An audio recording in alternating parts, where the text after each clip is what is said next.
now, good morning. Happy Tuesday. This is a Tuesday and a classical Tuesday, but it's going to be a little bit of a mix-up. I want to do this in two parts just because we like to keep it nice and short, but there'll be a little break. So tomorrow we're going to talk about a saxophone player, and then Thursday we'll do part two for this class just because, well, just because. I mean, isn't that good enough? So I thought since the weather is changing a little bit, it's becoming more fall-like. Talk about a composer who's still living, probably the most celebrated and successful composer of carols. We're going to talk a little bit about carols since fall's coming and Christmas is coming and caroling is happening. One of the most successful who's alive today, and we'll talk about what carols are. We'll have a lot of fun, but we're going to talk about the gorgeous music today of John Rutter.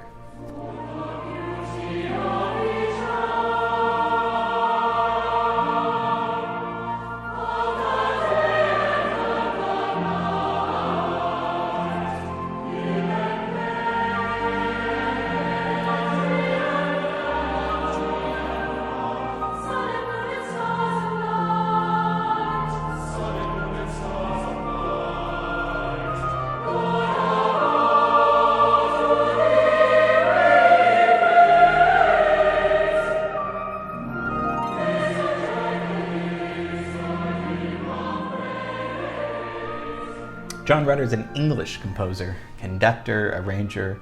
He's a record producer, and it's mostly all choral music that he is. So this will be a very lovely, no Schoenberger atonal nonsense. It'll be really melodic, sometimes too melodic. He's accused of being kind of too popular. It's almost popular music, but it's in the classical tradition.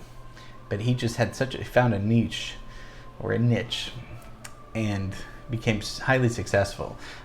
So we'll talk about him today and then Thursday, because there's a wonderful little short video of him explaining what he's doing that he could do it better than me. So, but let's just get into some of the music of John Rutter.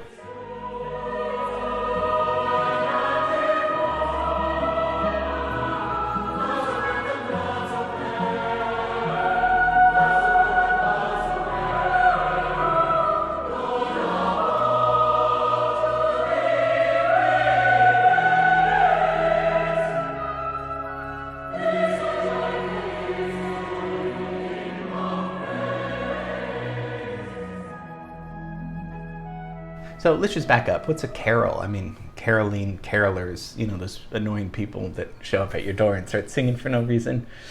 They're not annoying and being mean, and I don't even know if they do that anymore. Carol's a festive song, right? So something for a holiday, usually religious, but not necessarily, but sometimes religious with church worshiping, right? Because you would sing carols in church, and sometimes a dance would go along with it. And a caroler is a singer, right? Someone who sings the carols.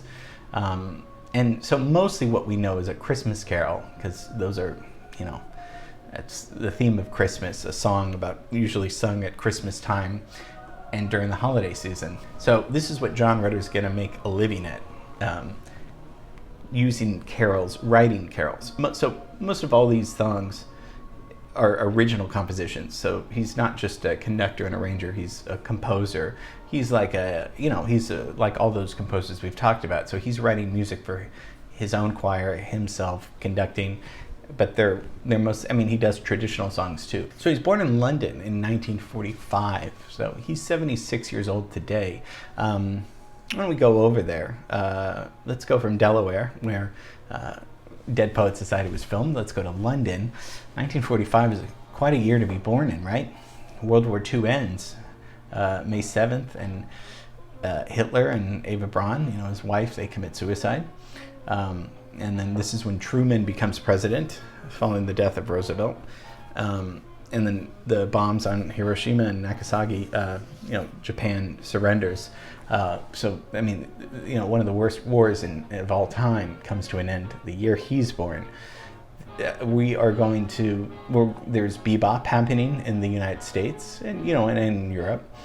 There's, the swing music is happening, but kind of going more into jazz. But the big bands are still playing for sure. Not yet in rock and roll yet, right? Louis Jordan's creating a rock and roll type sound that, by the 50s will be taken over by Elvis. So that's kind of stuff. This is when John Rutter's born into. But then, classical music, of course, we always kind of forget that Benjamin Britten, other composers are writing, right? Many that we've talked about are still writing during this time. So Rutter's the son of an industrial chemist.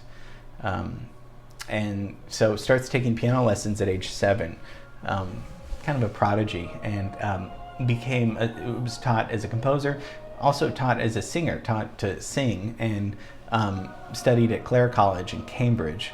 And he was a member of the choir, and starts writing his own choral music when he's an undergraduate. Clare College is where he's going to get a lot of his education, and from 75 to 79, he's leading this choir until he finds and establishes his own choir, the Cambridge Singers. So he's created his own ensemble. Philip Glass created his own ensemble. Michael Nyman created his own band. These composers, but John Rutter is going to create his own choir. A lot more people involved with that. And this is where he's going to conduct and make many recordings of sacred choral music. It's all just gorgeous music.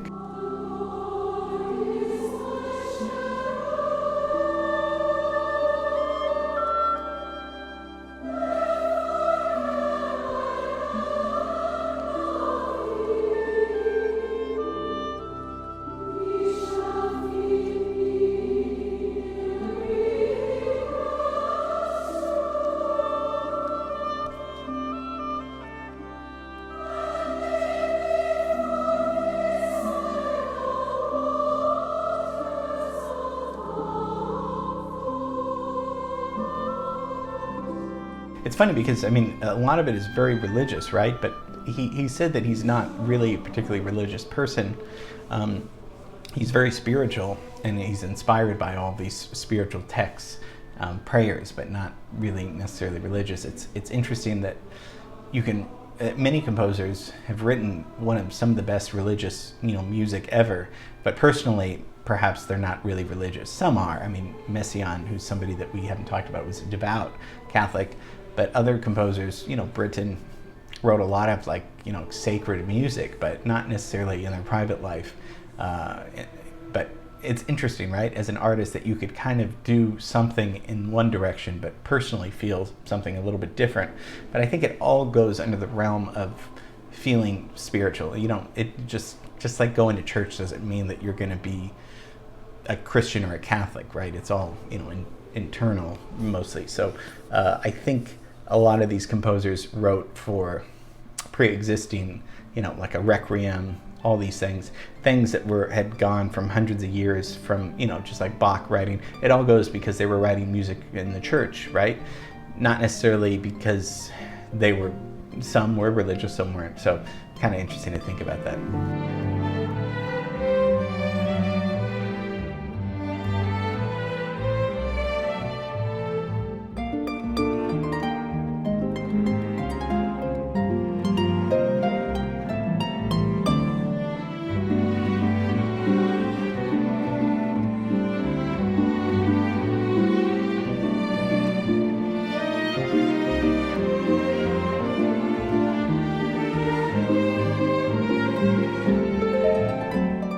So what kind of music are we hearing? It's eclectic. It's very melodic music. It doesn't sound like contemporary new music necessarily, because it's got a lot of melody and feel and heart to it. Not to say that doesn't exist today, but from mostly the composers that I bring up that are still alive today, they're either kind of, experimental, or a little bit not something you'd play maybe at a dinner party. This you could play at a holiday party, and this is from a composer who's still alive, and it's completely delightful. So a lot of people say there's the influences of French and English choral traditions that he's incorporating from different composers throughout the centuries, really.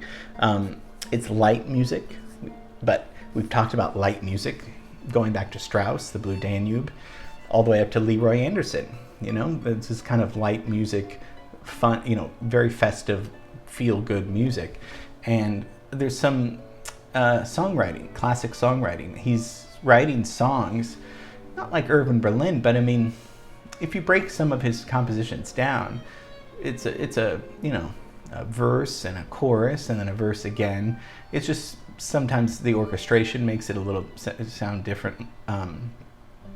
And we talked about orchestration with Rimsky-Korsakov, how you can, but when it's stripped down to just a page of music, it can be very simple, just like a lead sheet that Irving Berlin would write, or George Gershwin would write, or even a melody that the Beatles would write, or something Rimsky-Korsakov would write. It's kind of a song, but it's how you arrange that song that, so when you think of music, when it's broken down to the basics like that, it's pretty simple and, you know, pretty cool.